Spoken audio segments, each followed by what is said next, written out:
సకల ఆశీర్వాదములకు కారణభూతుడైన యేసయ్య, మీ పరిశుద్ధ నామమునకు లెక్కలేని వందనాలు, స్తుతులు, స్తోత్రాలు చెల్లిస్తున్నాం. ఇంతవరకు మీరు నడిపించిన దాన్ని బట్టి మీకు వందనాలు. ఈ సమయంలో నీ వాక్యంలోనికి వెళ్ళడానికి సిద్ధపడుచుండగా, ఇష్టపడుచుండగా మీరే నాతో మాతో మీరు మాట్లాడండి. వినేవారుగా, గ్రహించేవారుగా, అర్థం చేసుకునేవారుగా మమ్మల్ని సన్నిధిలో నిలబెట్టమని, ఇదిగోనైనా ప్రభా ఆలకిస్తుండ బిడ్డలతోనూ బోధిస్తుండగా అయ్యా ఈ దీన దాసునితో మీరే మాట్లాడమని, సమస్త మహిమ, ఘనత, కీర్తి, ప్రభావం మీ ఒక్కరికి ఆరోపిస్తూ యేసు అతి శ్రేష్టమైన నామమున అడిగి పొందుకొని బ్రతిమలాడి వేడుకొంచున్నాను మా పరమ తండ్రి. ఆమేన్. దేవునికి స్తోత్రం కలుగును గాక. హల్లెలూయా. దేవునికి స్తోత్రం. గత కొన్ని వారాలుగా ఒకే పుస్తకాన్ని మనం ధ్యానిస్తూ ఉన్నాం, ఒకే గ్రంథాన్ని. ఆ గ్రంథం పేరేంటండి? హోషేయ గ్రంథం. ఎవరికి చిరాకు అనిపించడం లేదా? హోషేయ గ్రంథాన్ని ధ్యానిస్తున్నాం కదా. ఏంటి ఎప్పుడు కూడా శాపం అంటారు, ఎప్పుడు కూడా అదంటారు, ఇదంటారు, ఎప్పుడు కూడా కొట్టినట్టే మాట్లాడుతున్నారు. ఏమనిపించడం లేదా? సంతోషం. దేవునికి స్తోత్రం. హల్లెలూయా. నాటి ఇశ్రాయేలుల పరిస్థితి నేటి క్రైస్తవ సమాజానికి ఆపాదించుకుంటే ఎలా ఉంది, ఎలా ఉంటుంది అనే ఒక రకమైన విశ్లేషణ మనం చేస్తూ ఉన్నాం. దేవునికి స్తోత్రం. ఇందులో భాగంగానే మనం హోషేయ గ్రంథాన్ని ధ్యానిస్తూ ఉన్నాం. ఓకే. ఇశ్రాయేలీల జీవితాలను క్రైస్తవ సమాజానికి, లేదంటే ఇగో నాకే నేను అప్లై చేసుకుంటా. దేవుని వాక్యాన్ని మనం ఎందుకు ఆలకించాలి అంటే మనం అప్లై చేసుకోవడానికి, దేవుని యొక్క వాక్యాన్ని అనుసరించి నడుచుకోవటానికి. దేవుని వాక్యం చెప్తా ఉంది కదా, ఆయన వాక్యం అంట ఎంతవరకు వెళ్ళాలి? ఎముకలను, కేళ్లను, మూలుగును విభజించినంత మట్టుకు దూరాలి. అలా దూరాలి అంటే ఏమండి, వాక్యాన్ని మనం ఆలకించటమే కాదు, ఆలకించిన వాక్యాన్ని మనం ఏం చేయాలి? ధ్యానించాలి. దేవునికి స్తోత్రం. హల్లెలూయా. చూడండి, గేదెలు చూడండి, ఆవులు చూడండి, అవి ఏం చేస్తాయి? పచ్చగడ్డిని తినేస్తాయి. శుభ్రంగా పచ్చగడ్డిని తినేసి ఏం చేస్తాయి? అవి ఇంటికి వెళ్ళిపోయి, లేకపోతే ఏదో చెట్టు నీడను కూర్చొని ఆరాంగా అది తిన్న గడ్డి అంతటినీ బయటకు తీస్తుంది. ఒక్కొక్క రేకు తీసుకుంటుందేమో తెలియదు, కానీ మెల్లమెల్లగా అది నెమరు వేస్తుంది. ఎలా అంటే నొరగొచ్చేంతగా. ఏమండి? నొరగొచ్చేంతగా. ఇప్పుడు మనం భోజనం చేస్తాం, నొరగ ఎక్కడ వస్తుంది మనకి? నొరగ మనకి గొంతులోనే, ఫుడ్ పైప్లోనే వచ్చేస్తుంది. ఆ నొరగ ఉండటం వల్ల మనకి ఏం వస్తున్నాయి? ఇగో దగ్గులు, యాసిడ్లు, ఏమండి గ్యాస్ట్రిక్లు. ఏమేస్తాం? ఒక పెంటాపు 40 mg వేసేస్తే తగ్గిపోద్ది. ఎన్ని రోజులు వేసుకుంటాం? మరి గేదెలు, ఆవులు, వాటికి ఏ యాసిడ్ వేసుకుంటుంది? అది ఏమండి ఎటువంటి పెంటాప్ వేసుకుంటుంది? ఏమైనా జెల్లిసిల్ వేసుకుంటుందా? ఏమండి లేదే. మరి వాటికి ఎలా అరిగిపోతూ ఉంది అంటే అది నెమరు వేసుకుంటూ ఉంది. అందుకే దావీదు మహాభక్తుడు అంటాడు, యెహోవా ధర్మశాస్త్రం నందు ఆనందించచ్చు, దివారాత్రము దానిని ధ్యానించేవాడు ధన్యుడు. వాక్యాన్ని కొంతమంది చదువుతూ ఉంటారు సైంటిస్టులాగా. ఏం చదువుతారో తెలీదు, ఎందుకు చదువుతారో తెలీదు. ఏమంటే మా ఇంట్లో బోల్డెన్ పుస్తకాలు ఉన్నాయి, నా గదిలో బోల్డెన్ పుస్తకాలు. నా ర్యాక్ మోయలేక అది బెండ్ అయిపోద్ది అని భయం వేసి అటు ఇటు బ్యాలెన్స్ చేస్తున్నాను. బోల్డ్ అంత నాలెడ్జ్ ఉంది, కానీ నాకు అంత నాలెడ్జ్ నాకు అవసరం అనిపించలే. దీని ముందు నాకు తర్వాత అనిపించింది, వాళ్ళు అన్ని పుస్తకాలు కమెంటరీస్ రాశారు, వెరీ గుడ్. కమెంటరీస్ రాసిన ఏం చదివి రాయాలి? ఇది చదివే కదా రాయాలి. మరి వాళ్ళు ఎవరో రాసిన కమెంటరీ నేనెందుకు ఫాలో అవ్వాలి? నా కమెంటరీ నాకుంది, మీ కమెంటరీ మీకుంది, మీ విశ్లేషణ మీకు ఉండాలి, మీ ధ్యానం మీకు ఉండాలి. నాకు నా దేవుడు ఒకలాగా అర్థమయ్యాడు, నీకు ఇంకొకలాగా అర్థమవుతాడు. వాక్యం నువ్వు ఎంత చదివావు అని కాదు ప్రాముఖ్యం, ఎంత ధ్యానించావు అన్నది ప్రాముఖ్యం. వాక్యమును బట్టి నువ్వు ఎంత ఆనందించావు అన్నది ప్రాముఖ్యం. కొంతమంది బైబిళ్ళు ఎలా ఉంటాయంటే 2025లో కొన్న కొత్త బైబిలు కొత్తగానే ఉంటుంది. ఎందుకంటే నలిపేయడానికి ఇష్టపడరు. ఎందుకు? నలిగిపోద్దని, అది మాసిపోద్దని, అది చిరిగిపోద్దని దాన్ని జాగ్రత్తగా తీసుకొని వచ్చి జాగ్రత్తగా అటకలో పెట్టేస్తారు. నీకు అర్థమైందా? బైబిళ్ళు మనం ఏం చేయాలంటే ధ్యానించాలి. ఎలా ధ్యానించాలి? ప్రతి అక్షరము కూడా మనల్ని జీవింపచేసేదే. దేవునికి స్తోత్రం, హల్లెలూయా. దేవుని యొక్క వాక్యం అంత అమూల్యమైనది. ఆ వాక్యమునందు మనం ఆనందించాలంట. దేవునికి స్తోత్రం. మన జీవితంలో నిజమైన ఆనందం ఏంటో, నిజమైన సంతోషం ఏంటో పౌలు భక్తుడు అంటున్నాడు కదా, ఆనందించడి, మరలా చెప్పుదును ఆనందించుడి. Praise the Lord. దేవునికి స్తోత్రం. దేవునిలో మనం ఆనందించకపోతే, దేవుని యందు మనం ఆనందించుకోలేకపోతే, వాక్యాన్ని చదువుతూ ఆనందించలేకపోతే, వాక్యాన్ని అనుభవిస్తూ మనం ఆనందించలేకపోతే నీకు సరిగ్గా దేవుడు అర్థం కాలేదని అర్థం. మనకు దేవుడు సరిగ్గా ఎక్కలేదని అర్థం. దేవుడు సరిగ్గా అర్థం కానప్పుడు, దేవుడు సరిగ్గా మనకు ఎక్కలేనప్పుడు మనం ఎన్ని సంవత్సరాలు దేవుణ్ణి వెంబడించిన ఉపయోగం లేదు. మందిరానికి సమయానికి వచ్చిన ఉపయోగం లేదు. నువ్వు ఆరాధన చేస్తున్న ఉపయోగం లేదు. ఆ దేవుడు నీకు అర్థం కావాలి. ఆ దేవుని నువ్వు అర్థం చేసుకోవాలి. ఆ దేవుని యందు నువ్వు ఆనందించగలగాలి. ఇశ్రాయేలు ప్రజలు కూడా ఆనందించారంట, కానీ వారి యొక్క ఆనందం ఎక్కడ వెతుక్కోగలిగారు అంటే, వారిని ఐగుప్తు బానిసత్వం నుండి విడిపించి పాలు తేనెలు ప్రవహించే దేశానికి నడిపించాడే. ఈ నడిపించే క్రమంలో వారి మధ్య అద్భుత ఆశ్చర్య కార్యాలు జరిగించాడే. ఆ దేవుని యందు లక్ష్యం ఉంచి ఆనందించలేదు వాళ్ళు. దేని యందు ఆనందించారు? ఐగుప్తులో దొరికే మాంసాన్ని బట్టి, ఐగుప్తులో దొరికే సుఖాన్ని బట్టి, ఐగుప్తులో దొరికే నీళ్లను బట్టి, వారికి ఉన్న అక్కడ నివాసములను బట్టి వాళ్ళు ఆనందించారు. వారి దగ్గర ఉన్న డబ్బును బట్టి ఆనందించారు. వారు కలిగి ఉన్న దాన్ని బట్టి ఆనందించారు. మరి ఇక్కడ ఏముంది అంటే ఏమీ లేదు. దేవుడిస్తే తినాలి, లేకపోతే అట్టనే ఉండాలి. Praise the lord. పోనీ ఎవరైనా పేదవారుగా ఉన్నారంటే తగినంత బంగారం ఉంది ప్రతి ఒక్కరి దగ్గర. ఐగుప్తీయుల దగ్గర నుంచి తెచ్చుకున్నదంతా ఉంది, కానీ అక్కడ ఆ బంగారాన్ని ఎలా ఉపయోగించుకోవాలో తెలియని పరిస్థితి.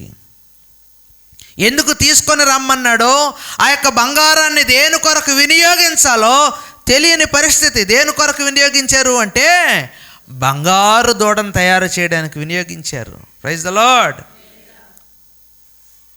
దేవుడు నీ చేతిలో కూడా పెట్టాడు. ఇదిగో బంగారం కంటే విలువైన దేవుని యొక్క వాక్యాన్ని. దేనికోసం వినియోగిస్తున్నావు ఈ వాక్యాన్ని? దేనికోసం ఉపయోగిస్తున్నావు ఈ వాక్యాన్ని? ఇశ్రాయేలీయులు దేవుడిచ్చిన ఆనందాన్ని ఎవరి కోసం ఉపయోగించారో, దేనికోసం ఉపయోగించారో మనం నేర్చుకుందాం. రండి దేవుని వాక్యంలోనికి వెళ్దాం. హోషేయ గ్రంథం 9వ అధ్యాయం 1 నుండి 4 వచనాలు. హోషేయ గ్రంథం 9వ అధ్యాయం 1 నుండి 4 వచనాలు. ఎక్కువగా మాట్లాడను, బల్ల కూడా ఉంది కాబట్టి త్వరగా ముగిస్తాను. ఇశ్రాయేలు అన్యజనులు సంతోషించినట్లు నీవు సంభ్రమపడి సంతోషింపవద్దు. నీవు నీ దేవుని విసర్జించి వ్యభిచరించితివి. నీ కళ్ళములన్నింటిని మీదనున్న ధాన్యమును బట్టి నీవు పడుపు కూలిని ఆశించితివి. కళ్ళములు గాని గానుగులు గాని వారికి ఆహారం ఇయ్యవు. క్రొత్త ద్రాక్షరసము లేకపోవును.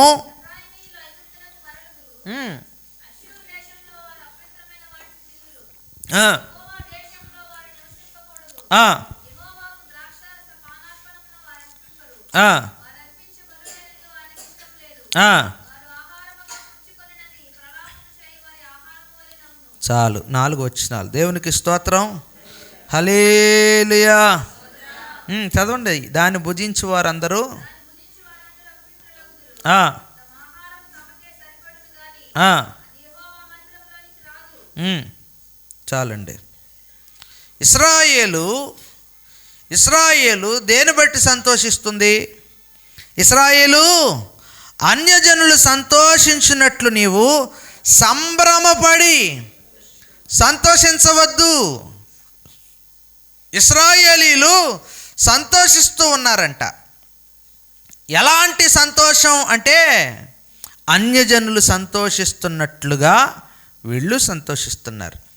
చూడండి, మనం ఎవరి మధ్య ఉంటున్నాం అంటే దేవుడంటే ఎవరో తెలియని వారి మధ్య ఉంటున్నాం. నిజదేవుణ్ణి తెలుసుకోని వారి మధ్య మనం ఉంటున్నాం. అవునా? అయితే నిజదేవుణ్ణి తెలుసుకున్న నీకు తెలుసుకోని వాడికి వ్యత్యాసం ఉండాలా ఉండొద్దా? సరే, మీకు అర్థమయ్యేలా చెప్తాం. మీరు పెద్దోళ్ళు కదా, మీకంటే చిన్నపిల్లలు ఉంటారు, చిన్నోళ్ళు ఉంటారు. ఇప్పుడు వాడు నువ్వు ఒకటే అంటే మీరు ఒప్పుకుంటారా? అదేంటండి బుర్ర లేకుండా మాట్లాడతారు మీరు. మాట్లాడాలంటే ఒక అర్థం ఉండాలి కదా. వాడి వయసు ఏంటి, నా వయసు ఏంటి? అవునా కదా? వాడి చేష్టలు ఏంటి, నా చేష్టలు ఏంటి? అంటే మార్పు అనేది ఉంటుంది కదా. చిన్నపిల్లలుగా ఉన్నప్పుడు పౌలు అంటాడు కదా, నేను చిన్నపిల్లలు చేసిన చేష్టలు నేను చేశాను, ఇప్పుడు నేను పెద్దోడిని అయ్యాను. ఏ చేష్టలు చేయాలి? అంతే కదా. నీవు లోకంలో ఉన్నప్పుడు దేవుడంటే ఎవరో తెలుసుకోనప్పుడు జీవించావు. పాప రోత జీవితాన్ని జీవించుండుంటావు.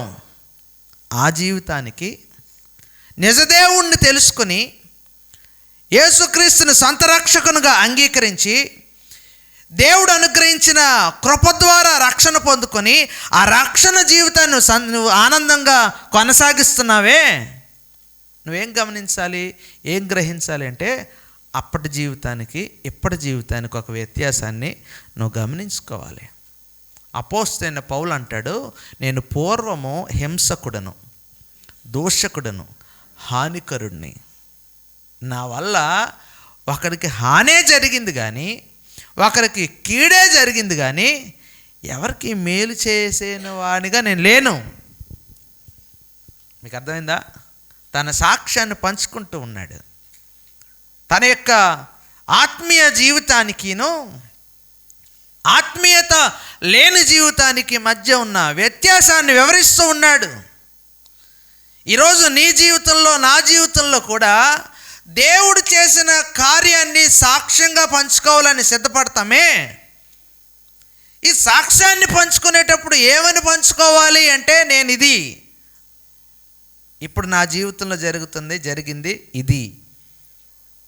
దేవుడు ఈ కార్యాన్ని చేశాడు, ఈ కార్యం చేసిన దేవా నీకు వందనాలు అని చెప్పాలి సాక్ష్యం.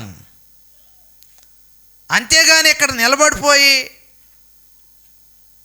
కీర్తన గ్రంథంలో 41వ అధ్యాయం 1వ వచనం ఉంది కదండి, ఆ వచనం నాకు ఇలాగ అర్థమైందండి, ఆ వాక్యం ప్రకారంగా దేవుడు నా జీవితంలో జరిగించాడండి. ఎవరి ముందు చెప్తున్నాం మన సాక్ష్యం? చెప్పండి, సాక్ష్యం ఎవరి ముందు చెప్తున్నాం? దేవుని ముందు, కెమెరాల ముందు కాదు, సేవకుల ముందు కాదు, సంఘం ముందు కాదు. మనం చెప్తుంది సాక్ష్యం ఎవరి ముందు? నీవు నీ దేవుని ముందు చెప్తున్నావు. ఇప్పుడు దేవుడే నీ ముందు కుర్చీ వేసుకుని కూర్చున్నాడు ఆయన. ఇప్పుడు ఆయన నీ జీవితంలో జరిగిన సాక్ష్యాన్ని ఆయనతో చెప్పాలి. ఎలా చెప్తాం? చెప్పండి, ఎలా చెప్తాం? అయ్యగారికి వందనాలు అంటే కాదు, అక్కడ మా పొన్నమ్మ అంటున్నట్టుగా అయ్యగారికి వందనాలు మీ అందరికి నా దండాలంటే కాదు. అవునా? దేవుడే కూర్చున్నాడు నీ ముందు, సాక్ష్యం ఏం చెప్తావు? దేవా నీకు వందనాలు ప్రభా. ఏం చెప్తావు? నీకు ఈరోజు నేను ఇలా ఉన్నానంటే నీ కృపే. అవునా కదా? ఎవరిని అడ్రస్సింగ్ చేస్తావు? ఇంకా నీ కళ్ళకి ఎవరు కనిపించరు? సేవకులు కనిపించరు, సంఘస్థులు కనిపించరు, నీ రక్త సంబంధికులు కనిపించరు, నీ బిడ్డలు కనిపించరు, ఎవరు కనిపించరు. ఎవరు కనిపిస్తారు? దేవునికే. అందుకే నేను ప్రతిసారి అంటాను, సిద్ధపడి రండి. దేనికోసం? ఎవరి ముందు చెప్పడానికి? దేవుని ముందు పంచుకుంటున్నాను ఈ సాక్ష్యాన్ని. అంటే సిద్ధపడి రావాలి. దేవుని ముందు నిలబడి మాట్లాడుతున్నాం, సరిగ్గా మాట్లాడే సిద్ధపాటు. అవునా? దేవుని ముందే కీర్తన గ్రంథం 10వ అధ్యాయం 2వ వచనం ఉంది కదా ప్రభువా, నువ్వే కదా రాయించావు కదా ప్రభువా, నీకు తెలుసు కదా ప్రభు. దేవునికి ఎందుకు ఈ చాంతాడంత భారతం? నీ జీవితంలో ఏం జరిగిందో కట్టే, కొట్టే, తెచ్చే. కష్టం కాదు ఇది. చాలామందికి ఇబ్బంది అయిపోతుంది ఈ మాట అంటే. మన వాళ్ళకి అంత తక్కువలో నేను ఎలా చెప్పేయాలండి? ఎంతసేపు ఈ మాట? కట్టే, కొట్టే, తెచ్చే. ఎంతసేపు అయింది? విషయం అవతల వాళ్ళకి తెలిస్తే చాలు. విషయం దేవునికి నువ్వు అడ్రస్సింగ్ చేయగలిగితే చాలు. ప్రభా, ఈ కార్యాన్ని బట్టి నీకు వందనాలు, నీవు చేయకపోతే నా జీవితంలో ఈ కార్యం జరగదు అని అడ్రస్సింగ్ చేయగలిగితే చాలు. దేవునికి స్తోత్రం, హల్లెలూయా. కాబట్టి మనము దేవుణ్ణి అర్థం చేసుకునేవారుగా, దేవునిని సంపాదించుకునేవారుగా మనం ఉండాలి. దేవుని యందు ఆనందించేవారుగా ఉండాలి. లోకానికి, ఇదిగో ఒక ఆత్మీయునికి మధ్య, లోకస్తునికి ఆత్మీయునికి మధ్య వ్యత్యాసం ఉండాలి. విశ్వాసికి అవిశ్వాసికి మధ్య విశ్వాసం ఉండాలి. ఎందుకో తెలుసా? నీ విశ్వాసం, నా విశ్వాసం మన మధ్య కాదు, అన్యజనులకు ఏమవ్వాలంటది? వాళ్ళ ఎదుట ఆ యొక్క విశ్వాసం ఫోకస్ అవ్వాలి. అన్యజనుల ఎదుట క్రీస్తుని నువ్వేం చేయాలి? ప్రచురపరచాలి. వ్యర్థంగా ఆయన నామాన్ని ఉచ్చరించొద్దు అంటుంది దేవుని యొక్క ఆజ్ఞ. వ్యర్థంగా మాట్లాడొద్దు, విస్తారమైన మాటలు మాట్లాడొద్దు. దేవుని వాక్యం చెప్తుంది, నీ మాటలు కొంచెమే ఉండేలా చూసుకో. ఎందుకంటే విస్తారమైన మాటల్లో దోషం ఉండక మానదు. ప్రైజ్ ద లార్డ్, హల్లెలూయా, హల్లెలూయా. వినటానికి వేగిరపడు, మాట్లాడడానికి నిదానించు. తగు మాత్రపు మాటలే. దేవునికి స్తోత్రం. చూడండి, పెద్ద వాళ్ళందరూ పెద్దగా మాట్లాడరు. వాళ్ళు ఎప్పుడు మాట్లాడతారని చూస్తారు ఎవరైనా. ఏమండి, కొంతమంది మాటలు రాక మాట్లాడరు, కొంతమందికి ఏం మాట్లాడాలో తెలియక మాట్లాడరు, కొంతమంది వసపెట్లా వాగుతానే ఉంటారు, పర్థం లేని వాగుడు. Praise the lord. కాబట్టి మన దేవుని పిల్లలం, మన దేవుని ప్రజలం. మనం ఎలా ఉండాలి, ఎలా మాట్లాడాలంటే తగుమాత్రంగానే, అర్ధరహితంగా కాదు. ఏమండి, అర్థాన్ని ఇచ్చే విధంగా మనం మాట్లాడేది కొంచెమైనా ఏం మాట్లాడారు అనిపించాలి, కానీ ఏం మాట్లాడారు అనకూడదు. అంటే మన దృష్టి ఎక్కడ ఉండట్లేదు అని అర్థం. మన దృష్టి ఎక్కడ ఉండట్లేదు? ఎదుటి వాళ్ళు మాట్లాడే దాని మీద ఉండట్లేదు. ఎప్పుడు వదిలేస్తారో వెళ్ళిపోదామా అని. Praise the lord. ఇక్కడ ఇశ్రాయేలీలతో దేవుడే అంటున్నాడు ఆయన ప్రవక్త ద్వారా, ఇశ్రాయేలు, అన్యజనులు సంతోషించినట్లు నీవు సంభ్రమపడి సంతోషింపవద్దు. నువ్వు సంతోషించాలి అంటే దేవుని వాక్యం చెప్తుంది. అపోస్తలుడైన పౌలు ఏమంటున్నాడు? ఎఫెసీయులకు రాసిన పత్రికలో, ఆనందించుడి, మరలా చెప్పుదును, ఆనందించుడి, ఎల్లప్పుడూ మీరు ఆనందంగానే ఉండండి అని దేవుని వాక్యం చెప్తుంది. దేన్ని బట్టి ఆనందంగా ఉండాలి? ఎవరిని బట్టి ఆనందంగా ఉండాలి? ఎవరి వలె మనం ఆనందించాలి?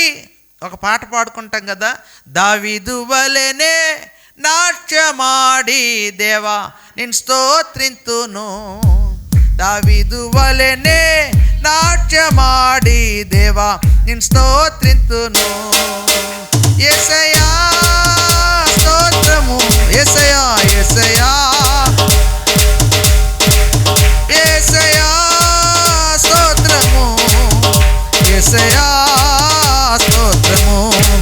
దావీదు వలెనే నాట్యమాడి దేవా నేను స్తోత్రింతును, దావీదు వలెనే నాట్యమాడి. హల్లెలూయా, దేవునికి స్తోత్రం. కీర్తించాలన్నా, కొనియాడాలన్నా, సంతోషించాలన్నా, నాట్యం ఆడాలన్నా, గంతులు వేయాలన్నా, ఆర్భాటించాలన్నా ఎవరిని జ్ఞాపకం చేసుకుంటాం? దావీదును జ్ఞాపకం చేసుకుంటాం. ప్రైజ్ ది లార్డ్, హల్లెలూయా. దావీదులాగా నేను నాట్యం ఆడాలయ్యా, దావీదులాగా నేను ఆత్మపూర్ణుణ్ణి అవ్వాలి, దావీదులాగా నేను వాయిద్యాన్ని వాయించాలి, దావీదులాగా నేను గంతులు వేయాలి, దావీదులాగా నేను ఆత్మశక్తితో నింపబడాలి. అన్యజనుల వలె కాదు, అన్యజనుల వలె కాదు. చూడండి, రోమీలకు రాసిన పత్రిక 15వ అధ్యాయం 13వ వచనం ఒకసారి చూద్దాం. రోమీలకు రాసిన పత్రిక 15వ అధ్యాయం 13వ వచనం. మత్తయి సువార్త ముందు ఉంటుందండి, అక్కడే ఉందా? అక్కడ లేదా? రోమీలకు రాసిన పత్రిక 15వ అధ్యాయం. కాగా మీరు పరిశుద్ధాత్మ శక్తి పొంది విస్తారముగా నిరీక్షణ గలవారగుటకు నిరీక్షణకర్తయగు దేవుడు విశ్వాసము ద్వారా సమస్త ఆనందముతోనూ సమాధానముతోనూ మిమ్మును నింపునుగాక. దేవునికి స్తోత్రం, హల్లెలూయా. దేవుని యందు నువ్వు ఆనందించాలి అంటే పౌలు మహాశయుడు జ్ఞాపకం చేస్తున్నాడు, మీరు పరిశుద్ధాత్మ శక్తి పొంది, 1, 2 విస్తారముగా నిరీక్షణ గలవారగుటకు నిరీక్షణకర్తయగు దేవుడు విశ్వాసము ద్వారా, 1 పరిశుద్ధాత్మ శక్తి పొందుకోవాలి, 2 నిరీక్షణ గలవారిగా ఉండాలి. Praise the lord. పరిశుద్ధాత్మ శక్తి పొందుకుంటే నిరీక్షణ వస్తుందా? నిరీక్షిస్తే పరిశుద్ధాత్మను పొందుకున్నారా? అవునా? నిరీక్షిస్తే వాళ్ళు పరిశుద్ధాత్మ పొందుకున్నారు. చూడండి, విశ్వాసంలో మనం ఆనందించాలి అంటే ఇశ్రాయేలీలు అన్యజనుల వలె మీరు ఆనందించొద్దు అని అంటూ ఉన్నాడు కదా. పౌలు ఏమంటున్నాడు? అన్యజనులు ఆనందిస్తారు. దేని బట్టి అంటే లోకమును బట్టి, వారికున్న సమస్తాన్ని బట్టి, ఏమండి, వారు నడిచే నడవడికను బట్టి వాళ్ళు సంతోషిస్తారు, ఆనందిస్తారు. కానీ అది శాశ్వత కాలం ఉంటుందా? ఉండదు. అన్ని రకాలైన ఆనందాలు వాళ్ళు ఆనందించగలరా? ఆనందించలేరు. ఏదో కొంతసేపు అంతే. ఏమండి, అప్పుడే కలిసి ఉంటారు, అప్పుడే జుట్టు పట్టేసుకొని బాధేసుకుంటారు. ఏమండి, అన్యజనులు దేవుని చిత్తాన్ని ఎరుగని వారు, దేవుని చిత్తానుసారంగా నడువని వారు, కానీ వాళ్ళు ఆనందిస్తారు. కానీ అది వాళ్ళ సంతోషం ఏమవ్వదంటే పరిపూర్ణం అవ్వదు. పౌలు అంటాడు, నిజమైన సంతోషం ఎవరిలో ఉంటుంది? నిజంగా ఎవరు సంతోషించగలరు అంటే విశ్వాసులు మాత్రమే. క్రీస్తునందు విశ్వసించిన వారు మాత్రమే విశ్వాసం విషయంలో వాళ్ళు ఆనందించగలరంట. ఏ ఆనందం ఇక్కడ అంటున్నాడు? సమస్త ఆనందము, సమస్త సమాధానంతో వారు నిండుకుంటారు. సమస్త ఆనందంతో నిండుకుంటారు, సమాధానంతో నిండుకుంటారు. ఎవరైతే ఆనందించగలరో, ఎవరిలో అయితే సమాధానం ఉంటుందో వారు పరిశుద్ధాత్మ శక్తిని పొందుకోగలుగుతారు. వారు సంపూర్ణమైన దేవుని చిత్తాన్ని తెలుసుకొని నడుచుకునే నిరీక్షణ కలిగిన వారుగా వాళ్ళు అభివృద్ధి చెందగలుగుతారు. Praise the lord. క్రీస్తు యేసునందు ఎవరైతే విశ్వాసం ఉంచలేరో వాళ్ళ జీవితాలలో ఏ విధంగానూ ఆనందం అనేది ప్రవేశించదు. ముందు మనం ఆయనలో ఆనందించడం నేర్చుకోవాలి, ఆయనను బట్టి ఆనందించడం నేర్చుకోవాలి. అలాంటి ఆనందం ఎవరైతే పొందలేరో వాళ్ళు ఏం చూస్తారు? ఎంత టైం అయింది, ఇంకా ఎంతసేపు ఉండాలని చూస్తారు. అంటే ఇప్పుడు కాదులేండి, ఇప్పుడు కాదు. ఆల్రెడీ మనకు ఒక ఎక్స్పీరియన్స్, ఎన్ని గంటలు? 7 గంటలు గడిపే ఎక్స్పీరియన్స్ మనం పొందుకొని ఉన్నాం. 7 గంటలు గడిపిన ఎక్స్పీరియన్స్ మనకుంది. ఇప్పుడు ఆరాంగా మనం ఎన్ని గంటలన్నా కూర్చోగలం చెప్పండి? ఆరాంగా 3 గంటలు ప్రసంగం చేస్తానండి అంటే ఏమనగలం? ఇంకో 2 గంటలు చేస్తే ఏమైనా ఇబ్బందా మీకు? అవునా? ఇంకో 2 గంటలు చెప్పండి, మాకేం ఇబ్బంది లేదు. ఎప్పుడు మనం నసుకుతామంటే 7 గంటలు పూర్తి అయ్యాక. ఎందుకంటే మనం 7 గంటలకే ప్రిపేర్ అయ్యాం. కానీ దేవుడు అంటాడు 7 గంటలు కాదు, నాతో మీరు సదాకాలం ఉండాలి. Praise the lord. 7 గంటలు సంతోషించడం కాదు, నీవు సదాకాలం నాతో సంతోషించాలి. అలా సంతోషించినట్లుగా నా సన్నిధి నేను మీతో ఉంచుతా, మిమ్మల్ని నాతో ఉంచుకుంటా, మిమ్మల్ని నాతో పాటు తీసుకొని వెళ్ళిపోతా, మిమ్మల్ని నా తండ్రి కుడిపార్శ్వమందు నిలబెడతా. అప్పుడేమవుద్ది? మీ సంతోషం అధికమవుద్ది. Praise the Lord. దేవునికి స్తోత్రం. హల్లెలూయా. అన్యజనుల యొక్క సంతోషం ఎలా ఉంటుందంటే సంభ్రమాశ్చర్యములకు గురయ్యే విధంగా, ఆ సమయమే ఓవర్ ఎగ్జైట్మెంట్ అంటారు చూసారా, ఓవర్ ఎగ్జైట్మెంట్ అంతవరకే. దేవుడు మనల్ని అలా సంతోషించమని లేదు. అవునా? నువ్వు ఎప్పుడైతే ఆయన సన్నిధిలో గడపడానికి ఇష్టపడతావో ఆయన సంతోషం నీ జీవితంలోనికి రావాలి. నువ్వు ప్రార్థించడానికి మోకరిస్తావో ఆయనలో సంతోషించే అనుభూతిలో నువ్వు రావాలి. నువ్వు ఆయన సన్నిధిలో ఎప్పుడు స్తుతిస్తావో ఆయన చేసిన మేళ్లను నువ్వు జ్ఞాపకం చేసుకుంటూ ఆయన యందు సన్నతించాలి. అందుకే కీర్తనకాడైన దావీదు అంటాడు కదా, నా ప్రాణమా యెహోవాను సన్నతించుము, ఆయన చేసిన ఉపకారములలో దేనిని మరొక, నా ప్రాణమా యెహోవాను సన్నతించు. ఎన్ని రోజులు నువ్వు జ్ఞాపకం చేసుకోకుండా ఉండగలుగుతావు? అవునా? ప్రతిరోజు మనం జ్ఞాపకం చేసుకోవాల్సిందే. ప్రభువా, గత రాత్రంతా కాచావు, గత రోజంతా కాచావు, గత వారమంతా కాచావు, గత మాసమంతా కాచావు, గత కాలమంతా నువ్వు కాచావు. నీకు వందనాలు. నీవిచ్చిన క్షేమాన్ని బట్టి మీకు వందనాలు, నీవిచ్చిన ఆహారాన్ని బట్టి మీకు వందనాలు, నీవిచ్చిన వస్త్రాన్ని బట్టి నీకు వందనాలు, నీవిచ్చిన సుఖాన్ని బట్టి వందనాలు, నీవిచ్చిన సంతోషాన్ని బట్టి వందనాలు, నీవిచ్చిన కుటుంబాన్ని బట్టి వందనాలు అంటూ దేవుని చెంది మనం ఏం చేస్తూ ఉంటాం? సంతోషిస్తూ ఉంటాం. మరలా మరలా మరలా మరలా మరలా మరలా మరలా మరలా దేవుని కార్యాలు మనం తలపోసుకుంటూ ఆయన సంతోషించాలి. ఈ సంతోషం ఎవరిలో ఉండదు అంటే దేవుని చిత్తాన్ని ఎరుగకుండా నడువని వారిలో ఉండదు. Praise the lord. దేవుని చిత్తానుసారంగా నడిచే వారిలోని యొక్క ఆనందం ఉంటుంది, కానీ దేవుని చిత్తంలో నడవని వారు ఆనందించలేరు. దానికి కారణం వారు కలిగి ఉన్న పాపం. ఎవరిలో అయితే పాపం ఉంటుందో ఆనందం ఉంటుందా? చెప్పండి, ఆనందం ఉంటుందా? ఉండదు.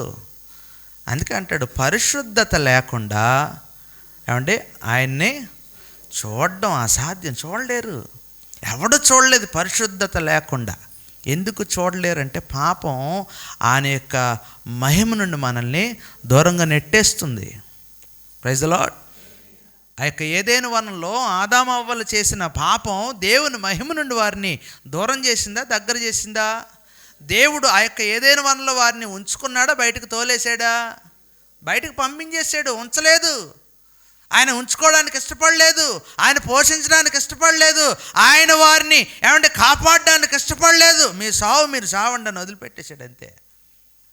ఇక నుండి మీరే చేసుకోండి, ఇక నుంచి మీరే బ్రతకండి, ఇక నుండి మీరు కష్టపడింది మీరే తినండి, ఇక నుండి నా కృప మీకు ఉండదు. కానీ పౌలు అంటాడు నీ కృప నాకు కావాలని. ఎప్పుడు ఒక విశ్వాసి, ఒక వ్యక్తి ఎప్పుడు ఆయన కృప మీద ఆధారపడగలడు అంటే పాపం నుండి తనను తాను ప్రత్యేకించుకోగలిగినప్పుడే. Praise the Lord. హల్లెలూయా. పాపం నుండి మనం ప్రత్యేకించుకోగలిగితే, పాపం నుండి వేరుగా ఉండి మనం బ్రతకగలిగితే మన దేవుని యొక్క సంతోషానికి మనం ఏమవ్వగలుగుతాం? దగ్గర అవ్వగలుగుతాం. పాపాన్ని మనం తీసుకోలేకపోతే దేవుని చిత్తం ఏంటో మనం తెలుసుకోలేము. దేవుని చిత్తానుసారంగా ఎలా బ్రతకాలో తెలుసుకోలేము. దేవుని యొక్క చిత్తాన్ని ఏ విధంగా మనము తెలుసుకోవాలో, ఏ విధంగా గ్రహించాలో మనకి ఆ యొక్క అనుభూతిలోనికి మనకు రాలేము. పరలోక ప్రార్థనలో ఆయన నేర్పించడమే కాదు, ఏమని నేర్పించాడు ఆయన? దేవా నీ చిత్తం పరలోకమందు నెరవేరినట్లు భూమి మీద కూడా నెరవేరును గాక అని ప్రార్థన చేస్తామే. అసలు పరలోకమందు నెరవేరబడే చిత్తం ఏంటో తెలుసుకోవాలిగా భూమి మీద నెరవేరాలంటే. అంతే కదండి. పరలోకమందు నెరవేర్చబడే దేవుని చిత్తం ఏంటో తెలుసుకోవాలి. ఏంటి పరలోకంలో దేవుని చిత్తం చెప్పండి? ఏంటి పరలోకంలో నెరవేర్చబడే దేవుని చిత్తం అంటే, ప్రతి నాలుక ఆయన స్తుతించాలి, ప్రతి మోకాలు వంగాలి, ప్రతి ఒక్కరూ కూడా ఆయనను స్తుతించాలంటే ఎలా స్తుతించారు వాళ్ళు? యెషయా గ్రంథం 6వ అధ్యాయంలో తెలియజేస్తుంది కదా, గడప కమ్ముల పునాదులు అదిరేటట్లుగా దేవుని యొక్క నామాన్ని ఎలా స్తుతిస్తున్నారంట? పరిశుద్ధుడు పరిశుద్ధుడు పరిశుద్ధుడు పరిశుద్ధుడు పరిశుద్ధుడు పరిశుద్ధుడు పరిశుద్ధుడు పరిశుద్ధుడు అని ఆయన నామాన్ని ప్రస్తుతిస్తూ ఉన్నారంట. దేవునికి స్తోత్రం, హల్లెలూయా. నీవు దేవుని యొక్క నామాన్ని ప్రస్తుతించేటప్పుడు ఏమవుతుంది అంటే, సాతాను కోట గుమ్మాలన్నీ కూడా అదిరిపోతాయి అంటండి. ఇశ్రాయేలీయులు స్తుతిస్తూ ఉన్నప్పుడు ఆ స్తుతి ధ్వని, ఆ యొక్క కేక ఎరుకో ప్రాకారాల్ని గడగడ గడగడ వణికించిందంటండి. ప్రాకారం అంతా కూలిపోయేటట్లుగా, రాలిపోయేటట్లుగా ఆ యొక్క స్తుతి కార్యం చేసిందంట. ఈరోజు నీ స్తుతి ఎవరి ప్రాకారాలను కూలదోస్తూ ఉంది? నీ స్థుతుల ద్వారా ఎవరి దుర్గాన్ని నువ్వు స్థాపించగలుగుతున్నావు? నీ స్థితిని మార్చగలిగేలా ఉందా? అలా లేకపోతే నువ్వు సరిగ్గా దేవుని స్తుతించడం లేదని అర్థం. నువ్వు దేవుని యొద్దకు సరిగా రాలేదు అని అర్థం. దేవుణ్ణి నువ్వు సరిగా అర్థం చేసుకోలేదని అర్థం. దేవుణ్ణి ఏ విషయంలోనూ నిర్లక్ష్యపరుస్తున్నావని అర్థం. అనుకోమాకండి నేను రక్షించబడ్డాను అని, అనుకోవద్దు నేను మందిరానికి వెళ్తున్నాను అని, అనుకోవద్దు నేను నిజమైన దేవుణ్ణి కలిగి ఉన్నానని, అనుకోవద్దు నేను రోజు వాక్యాన్ని చదువుతున్నానని, అనుకోవద్దు నేను ప్రార్థనాపరురాల్ని అని. ఎందుకు అనుకోవద్దు అంటే, నువ్వు అలా అనుకుంటే పడిపోతావు. ఎందుకో తెలుసా? మనం చేసే ప్రార్థన, మన నడవడిక, మన చూపు, మన ఆలోచన ఇద్దరు చూస్తారు. ఒకళ్ళు దేవుడైతే మరొకరు సాతాను. మన క్రియలు, మన ఆలోచనలు ఎవరిని సంతోషపెట్టే విధంగా ఉంటున్నాయో మనం చూసుకోవాలి. ఎవరికి దగ్గరగా మనం నడిపిస్తున్నాయో చూసుకోవాలి. అయితే తప్ప ఏమంటే, ఉపమానంలో చెప్పబడిన రీతిగా ఒక వ్యక్తి ఎవరిని చూసుకున్నాడు? దూరంగా ఉండే సొంకర్ని చూసుకున్నాడు. ఎవరిని చూసుకున్నాడు? లాజర్ లాంటి వాళ్ళని చూసుకున్నాడు. ఇప్పటికీ నీవు అలాంటి పరిస్థితుల్లో ఉన్నావేమో. ఒకరిని చూసి భక్తి చేస్తున్నావేమో. నేను ఆమె కన్నా పర్వాలే, నేను ఆయన కన్నా పర్వాలే, లేదా నేను ఆమెలాగా నేను అభివృద్ధి చెందాలి, ఈయనలాగా నేను అభివృద్ధి చెందాలి. నో, ఎవరిలాగో నువ్వెందుకు అభివృద్ధి చెందాలి? ఎవరిలాగో నువ్వెందుకు ఉండాలి? నీలాగే ఉండు. ఇంకా ఎవరిని చూడాలి మనం అంటే, సిలువలో రక్తం కార్చి ప్రాణం పెట్టిన యేసుని చూడాలి. సమాధి చేయబడి పునరుద్ధానుడై తిరిగి లేపబడిన క్రీస్తును చూడాలి. ఎవరిని చూస్తున్నావు ఈరోజు? ఎవరిని చూస్తూ నువ్వు ఆనందించాలనుకుంటున్నావు? లోక సంబంధమైన సంతోషాన్ని కాదు, లోక సంబంధమైన వ్యర్థతను బట్టి దుఃఖించు. లోకంలో ఉండి దొరికే సంతోషం అంతా కూడా వ్యర్థతే కానీ ఇంకా మరేది కాదు. ఇశ్రాయేలీయులు అన్యజనులు సంతోషిస్తున్నట్లుగా, ఏ సంతోషం అంటే అన్యజనులు సంతోషించేది, వాళ్ళు ఉత్సవాలు జరుపుకునేటప్పుడే సంతోషం, వారు బలులు అర్పించేటప్పుడే సంతోషం. ఏమండి, అది తప్ప వాళ్ళల్లో ఇంకేదైనా ఉందా? ఏ సంతోషం కూడా వారిలో వెతకలేం. దేవునికి వాళ్ళకి అసలు సంబంధమే లేదు. కర్మేలు పర్వతం మీద ఏం జరిగిందో మీకు తెలుసు కదా, నేను చెప్పను. ఏం జరిగింది? ఇద్దరి మధ్య పోటీ. ఎవరెవరికి? ఆత్మీయులు కాని వారికి, లోకస్తులకి. ఏమండి, నిజదేవుణ్ణి ఆరాధించే వారికి, అసత్యాన్ని వెంబడించే వారికి మధ్య పోటీ. ఏం జరిగింది ఆఖరికి? అసత్యం గెలిచిందా? సత్యం గెలిచిందా? వెలుగు గెలిచిందా? చీకటి గెలిచిందా? బయలు గెలిచిందా? ఏమండి, ఉన్నవాడు గెలిచాడా? ఎవరు గెలిచారు? ప్రార్థన ఆలకించేవాడు గెలిచాడు, ఉన్నవాడు గెలిచాడు, అనువాడు గెలిచాడు, సృష్టికర్త అయిన దేవుడు గెలిచాడు. ఎవరు ఓడిపోయినారు? బయలంతా కూడా, బయలుదేవతను అనుసరించే వాళ్ళందరూ కూడా సిగ్గుతో తలంచుకోవాల్సి వచ్చింది. ప్రైజ్ ది లార్డ్, హల్లెలూయా.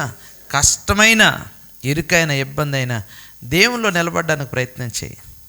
దేవుని చిత్తాన్ని తెలుసుకోవడానికి ప్రయత్నం చేయి. అవునా? పౌలు అంటాడు కదా, ఏమని? ఉత్తమమును అనుకూలమునైన దేవుని చిత్తమేదో తెలుసుకోవాలంట. ప్రైజ్ ది లార్డ్, హల్లెలూయా, హల్లెలూయా. నీ పట్ల దేవుని యొక్క చిత్తం ఎలాంటి పాత్ర పోషిస్తుంది అది మనం తెలుసుకోవాలి. తెలుసుకోవడమే మన బాధ్యత. ఏదో మనం వస్తున్నాం వెళ్ళిపోతున్నాం అన్నట్లుగా మనం ఉండగలిగితే ఏం చేయలేమంటే దేవుని యందు సంతోషించలేం. మన విశ్వాసులం క్రీస్తుని బట్టి ఆనందించేవారుగా ఉండాలి. ఏమంటే సంపూర్ణమైన సమాధానం, ఇంకా సంపూర్ణమైన సమాధానం, సంపూర్ణమైన సంతోషాన్ని అనుభవించేవారుగా మనం ఉండాలి. ఎప్పుడు అంటే పరిశుద్ధాత్మ శక్తి చేత నిండుకొనినప్పుడు. అందుకే అంటాడు, వారు శక్తిని పొందుకుంటున్న కొలది అంటే వాళ్ళు విస్తరించి మాట్లాడారంట. Praise the lord. వారు శక్తిని పొందుకుంటున్న కొలది విస్తరించి, నువ్వు పరిశుద్ధాత్మను పొందుకున్నావు, పరిశుద్ధాత్మ ఆధీనంలో ఉన్నావు, పరిశుద్ధాత్మను సంతోషపెట్టే విధంగా నీ జీవితాన్ని నువ్వు నడిపించుకోవాలనే ప్రయత్నం నువ్వు చేస్తున్నావు. కానీ ఆ పరిశుద్ధాత్మ యందు ఆనందం ఏంటో నువ్వు పొందుకోలేకపోతున్నావు. నిజంగా పరిశుద్ధాత్మ యందు ఎలా ఆనందించాలో తెలుసుకోలేకపోతున్నావు. అలా ఆనందించాలి అంటే, పరిశుద్ధాత్మ మన ద్వారా పనిచేయాలి అంటే, మనము క్రీస్తు యేసునందు మనం సంపూర్ణంగా విశ్వాసం ఉంచేవారుగా ఉండాలి, విధేయత చూపించేవారుగా మనం ఉండాలి. మన బ్రదర్ ఒక ప్రశ్న అడిగారు, పరిశుద్ధాత్మని పొందుకున్నామని ఎలా తెలుసుకుంటామండి? కొంతమంది అంటారు, పరిశుద్ధాత్మ బాప్తీసం పొందగానే పరిశుద్ధాత్మ పొందుకున్నట్టే అని అంటున్నారు. మరికొందరు అయితే పరిశుద్ధాత్మ రా అని చెప్పి భాషలు మాట్లాడాలని భాషలు మాట్లాడుతూ ఇదే పరిశుద్ధాత్మ అంటున్నారు అనే కన్ఫ్యూజన్ చాలామందిలో ఉంది. వాస్తవానికి మనం ఎప్పుడైతే యేసుక్రీస్తు ప్రభువారి యందు విశ్వాసం ఉంచామో పరిశుద్ధాత్మ అనే వరాన్ని మనం పొందుకున్న వారం, పరిశుద్ధాత్మ చేత మనము ముద్రించబడిన వాళ్ళు. ఆ ముద్ర ఎవడు తీసేయలేడు. నువ్వు ఎప్పుడైతే క్రీస్తు యేసునందు విశ్వాసం ఉంచుతావో మనము పరిశుద్ధాత్మ యందు ముద్రించబడ్డాము. ఆ ముద్రను ఎవడు కూడా తీయలేడు. ఎప్పుడు నువ్వు పరిపూర్ణంగా ఆయన యందు విశ్వాసం ఉంచగలిగితే.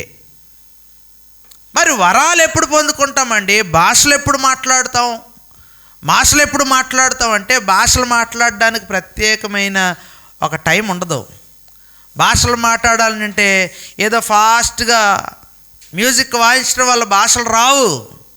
చాలామంది ఈ అపోహలో ఉన్నారు, స్పీడ్గా పాటలు పాడితేనే భాషలు మాట్లాడతారని. అది శుద్ధ తప్పు, అబద్ధం, నమ్మద్దు. అటువంటి ఉద్రేకపూర్వకమైన ఆత్మతో కాదు దేవుడు మనల్ని నింపింది. వాయిద్యాలు ఉండవు, భాషలు రావా? వాక్యాన్ని బోధిస్తూ కూడా వాక్యాన్ని అనుభవించేవారు భాషలు మాట్లాడే పరిస్థితులు ఉన్నాయి. ప్రార్థిస్తూ భాషలు మాట్లాడతారు. అదో కృపావరం. అది ఎప్పుడు పొందుకోగలుగుతామంటే అవర్స్ టుగెదర్ దేవునితో గడిపినప్పుడే. అవునా? మనం మన భాషతో మాట్లాడుతూ దేవుని స్తుతిస్తాం తెలుగులో. అవునా? నువ్వు ఎప్పుడు దేవునితో గడుపుతూ ఉండగా దేవుడు మనల్ని ముడతాడు, మనల్ని అభిషేకిస్తాడు, మనకి వరాన్ని ప్రసాదిస్తాడు. ఏ వరం అది? ఫస్ట్ డైరెక్ట్గా అన్య భాషలో ఇచ్చేడు దేవుడు. క్రమం ఉంది. ఒకసారి మొదటి కొరింథీయులకు రాసిన పత్రిక 12వ అధ్యాయం ఇంటికి వెళ్ళాక చదవండి. ఒక క్రమం అక్కడ రాశాడు. ఏంటి ఆ క్రమం? బుద్ధివాక్యం, జ్ఞానవాక్యం, వివేచన వరం. అవునా? ఈ 3 మొదట నీలో ప్రవేశిస్తాయి. బుద్ధివాక్యం, జ్ఞానవాక్యం, వివేచన. ఈ 3 వస్తాయి. ఈ 3 వచ్చిన తర్వాత నీలో ప్రవేశించేదేంటి? పరిశుద్ధాత్మ, భాషల వరం. Praise the lord. 3 ఈ 9 కృపావరాలని కూడా 3 భాగాలుగా విభాగించారు. కాబట్టి పరిశుద్ధాత్మను పొందుకున్నాము అని ఎప్పుడు మనం తెలుసుకోగలుగుతాము అంటే కృపావరాలను క్రమబద్ధంగా మనం పొందుకోగలిగినప్పుడు. కాబట్టి ఎవరైతే పరిశుద్ధాత్మను పొందుకోగలుగుతారో, పరిశుద్ధాత్మను పొందుకున్న వారు దేవుని యందు ఆనందించగలుగుతారు, సంతోషించగలుగుతారు. మ్యూజిక్ మ్యాటర్ కాదు ఇక్కడ. ఇక్కడ భాషలతో మాట్లాడితేనే ఆరాధన కాదు. యేసుక్రీస్తు ప్రభువారు సమరయ స్త్రీతో ఇదిగో భాషలతో మాట్లాడే ఆరాధన చేయండి అని చెప్పలేదు. ఎలాగ ఆరాధించమన్నాడు? నీ తండ్రి అయిన దేవుని నీ పూర్ణ హృదయంతో, పూర్ణ శక్తితో, పూర్ణ వివేకంతో, పూర్ణ ఆత్మతో, పూర్ణ మనస్సుతో, పూర్ణ బలముతో నీ దేవుడిని యెహోవా నువ్వు ఆరాధించు. Praise the Lord. హృదయపూర్వకంగా కళ్ళు మూసుకొని దేవుని యందు సంతోషించు, దేవుణ్ణి ఆనందించు, దేవుణ్ణి పాడు, ఆయన కొనియాడు, కీర్తించు, ఘనపరచు. దేవుణ్ణి ఆరాధించటం అంటే ఈ లోకము నుండి మనల్ని వేరు చేసుకొని దేవునితో కలిసిపోవడం. అది ఆరాధన. నీవు దేవునితో కలిసినప్పుడు నీలో దేవుడు పనిచేస్తాడే, పరిశుద్ధాత్మ దేవుడు పనిచేస్తాడే, అది నువ్వు పొందుకునే కృపావరం. అది ఎప్పుడు వస్తుందంటే మన నుండి మనము వేరవ్వగలిగినప్పుడే. ఎప్పుడు వేరవ్వగలుగుతామండి? మన చింతలన్నిటినీ ఆయన మీద వేసినప్పుడు, మన భారం అంతా ఇగో మన తట్ట బొట్ట తీసేసి ఇదిగో ప్రభు నువ్వు మొయ్యి అని ఆయన మీద మనము వేయగలిగినప్పుడు, అలా వేస్తే మనం తేలికవుతాం. మనం తేలికైతే అప్పుడు ఆయన వాడుకుంటాడు మనల్ని. మనంగా ఏదో చేసేద్దామంటే మనం ఏమీ చేయలేం. ప్రభా నిజమే, నా పర్సనల్ ఎక్స్పీరియన్స్ ఇది, నా పర్సనల్ ఎక్స్పీరియన్స్. మనంగా ఏదైనా చేసేయాలి అంటే ఏమి చేయలేం. నేను ఎప్పుడు ఒకటే దేవుని సన్నిధిలో అడుగుతా. నేను అంటే అక్కడ నన్ను ఏదో ఎక్స్పోజ్ చేసుకోవట్లే, నా ఎక్స్పీరియన్స్ చెప్తున్నా. నేను ఎప్పుడు ఒకటే అడుగుతా, ప్రభా నా జీవితంలో ఇదిగో నా బ్రతుకులో ఏం జరిగినది నేను కాదు, ఏం జరిగినది నీ చిత్తమే. నాకేమీ రాదు, నాకేమీ తెలీదు, నేనేమీ కాను, ఐఎమ్ నథింగ్, నేను జీరో. కాబట్టి నా జీవితంలో ఏం చేసినా నువ్వే చేయ ప్రభు అని దేవునికి సరెండర్ ఎప్పుడైతే అవుతానో ఆ రోజు నేను కార్యం చూస్తాను. మీకు అర్థమైందా? ఆ రోజే మనం కార్యం చూడగలం. ఏదో నేను చేద్దాం అనుకున్నానయ్యా, నా తెలివితేటలు వ్యర్థం, నా ఆలోచన వ్యర్థం, నా తలంపు వ్యర్థం, నా ఊహలు వ్యర్థం, నా ప్రయత్నాలు వ్యర్థం, ఇదిగో నేను పూర్తిగా వ్యర్థం. నువ్వు లేకుండా ఏదో చేసేద్దాం అనుకున్నాను, కానీ నువ్వే లేకపోతే ఇవన్నీ నేనేం చేయగలను ప్రభువా? నువ్వు ఉండురా, నా జీవితంలోనికి రా, నా తలంపులోనికి రా, నా ఆలోచనలోనికి రా, నా ఉద్దేశాల్లోనికి రా. నేను కాదు పనిచేసేది, నువ్వే. నాకొద్దా ఆ పేరు, నాకొద్దా ఘనత, నాకొద్దా మహిమ, అదంతా కూడా నీదే. నువ్వు ఒక్కడే అర్హుడు. నేను ఎక్కడో మూలన ఉంటాను ప్రభువా, మూలన ఉంటాను. కేవలం నన్ను నీ పని కోసం జస్ట్ వాడుకో చాలు.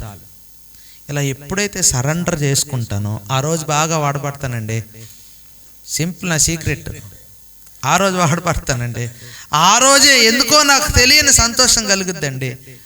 ఒక రకంగా నాలో ఒక రకమైన దాన్ని ఏమంటారంటే భావోద్రేకం ద్వారా రాదు. ఆ కన్నీరు భావోద్రేకం ద్వారా రాదు.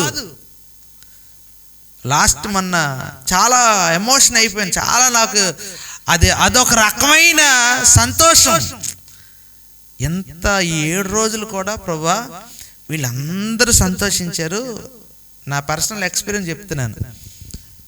6 రోజులు నేను అనుకున్నాను, నేను కీబోర్డ్ వాయించకపోతే, నేను పాడకపోతే, నా గొంతు బాగుంది కాబట్టి, అంతా నడిపించే ఒక ప్లాన్ ప్రకారంగా వెళ్ళాను కాబట్టి అని అనుకున్నానండి. అబద్ధం ఎందుకు ఆడాలి? నేను లోపల అంటే లోపల ఒక రకమైన అపవాదిగాడు నన్ను అట్లాగా ప్రొజెక్ట్ చేసి నడిపిస్తున్నాడు. కానీ లాస్ట్ నేను ముగించే టైంలో ఆ పాట చాలాసార్లు పాడాను. నీ కృప తప్ప వేరొకటి లేదయా నా మనసులో చాలయా, నీ కృప తప్ప వేరొకటి లేదయా నీ మనసులో నేనుంటే చాలయా, నేనున్న స్థితిలో నీ కృప చాలునంటివే, బహుకాలముగా నేనున్న స్థితిలో నా కృప. హల్లెలూయా, దేవునికి స్తోత్రం, హల్లెలూయా. ఆ రోజు అదే ఆ ఒక్కలైన నాక గుండెని ఏదో తడి బట్టలో ముంచి పిండుతారు కదా, అలా పిండేసిందండి. బహుకాలముగా నేనున్న స్థితిలో నా కృప నీకు చాలునంటివే. ప్రైజ్ ది లార్డ్, హల్లెలూయా. ఈ కార్యమైతే నేను చేయలేను, ఇదైతే నా వల్ల కాదు. లాస్ట్ డే నేను ఆ రోజు ఎందుకు పాడానో తెలీదు, ఏం చేశానో నాకు తెలియదు, కానీ నేను అక్కడ కూర్చొని ఆంటీ ప్రసంగిస్తున్నంతసేపు నేను ఇదే మాట ధ్యానించుకుంటా ఉన్నాను. ప్రభా నీ కృప తప్ప ఏమీ కాదు. దేవునికి స్తోత్రం. అప్పుడు పిండాడండి పరిశుద్ధాత్మ దేవుడు. అప్పుడు నేను అనుభవించాను, అప్పుడు ఆనందించాను నేను. ప్రైజ్ ది లార్డ్, హల్లెలూయా. మిగతా టైం అంతా వర్షిప్ చేసినంత సేపు కూడా నేను ఒకటే లోపల, ప్రభా ఎప్పుడు కరెంటు పోతా ఉండేది, ఎప్పుడు భయం, డిగ్గి ప్రభా బ్రేక్ అవ్వకూడదయ్యా, పరిశుద్ధాత్మ అభిషేకం ఎవరి మీద బ్రేక్ అవ్వకూడదయ్యా, నువ్వు పంచే అన్నప్పుడు కరెంటు పోలే. నీకు అర్థమైందా? కరెక్ట్గా మనం వర్షిప్ ఆపే టైంకి కరెంటు పోయేది. పరిశుద్ధాత్మ దేవుడు పనిచేసినంతసేపు ఏ రోజు పవర్ ప్రాబ్లం అనేది రాలే. నేను ఎందుకు ఇవన్నీ జ్ఞాపకం చేస్తున్నానంటే, మనం ఆ విధంగా పిండబడినప్పుడు, మనం ఆ విధంగా దేవునికి మనల్ని మనం సమర్పించుకున్నప్పుడు, అసలు దేవుడు మనలో ఉండి మన యందుండి ఆయన ఏం చేయగలడో చూపిస్తాడు.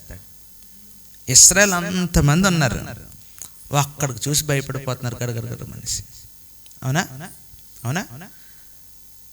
కానీ దావీదు ఒక్కడే నేను చంపేస్తున్నాను లేదు.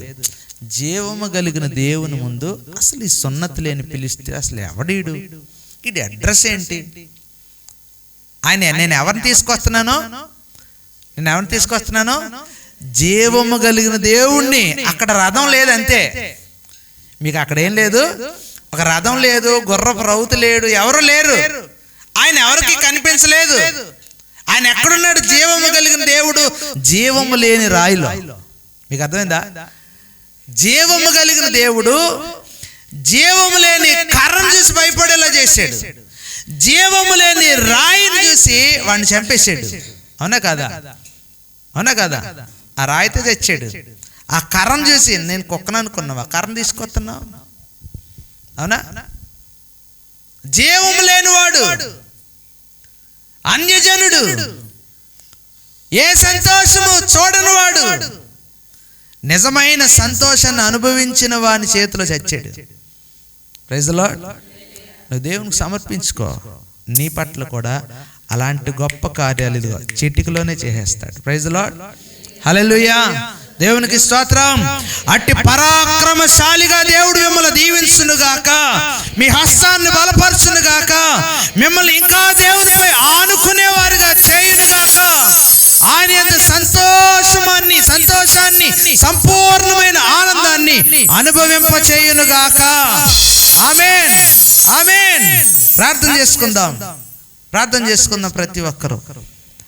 నీ సంతోషాన్ని, మీ ఆనందాల్ని మీ యొక్క ప్రతి విధమైన సుఖాన్ని, సుఖము ద్వారా, సమృద్ధి ద్వారా పొందే ఆనందాన్ని వెతికి వెంటాడుతున్నారేమో. ఈరోజు ఆ ఆనందం కాదు శాశ్వతమైనది, ఆ సంతోషం కాదు శాశ్వతమైనది. ఇదిగో దేవునిలో నీవు పొందుకునే ఆనందం. ఆయన వాక్యం చెప్తుంది కదా, సంతోషించండి. నేను మరలా చెప్తున్నాను, సంతోషించండి, ఎల్లప్పుడూ మీరు ఆనందించండి అని. ఆ ఆనందాన్ని మనం వెతుకుదాం, క్రీస్తులోనే మనం ఆనందిద్దాం. అట్టి కృప మనందరికీ అనుగ్రహించి నడిపించును గాక. ప్రార్థన చేసుకుందాం. పరిశుద్ధ ప్రేమగల తండ్రి, నీ పరిశుద్ధ నామమునకు లెక్కలేని వందనాలు. వెతబడిన ప్రతి మాట మా అందరి హృదయాల్లో ఫలింప చేయండి. నీలోని నిజంగా మేము ఆనందించినట్లు, సంతోషించినట్లు నీ కృప మా అందరి ఎడల విస్తరింప చేయండి. నీ కృపతో నింపి నడిపించమని అయ్యా, విన్న ప్రతి మాట ప్రియులందరి హృదయాల్లో ఫలింప చేయమని మా ప్రభువును ప్రియరక్షకుడైన యేసు అతి శ్రేష్టమైన నామమున అడిగి పొందుకొని బ్రతిమలాడి వేడుకొంచున్నాను మా పరమ తండ్రి. ఆమేన్, ఆమేన్.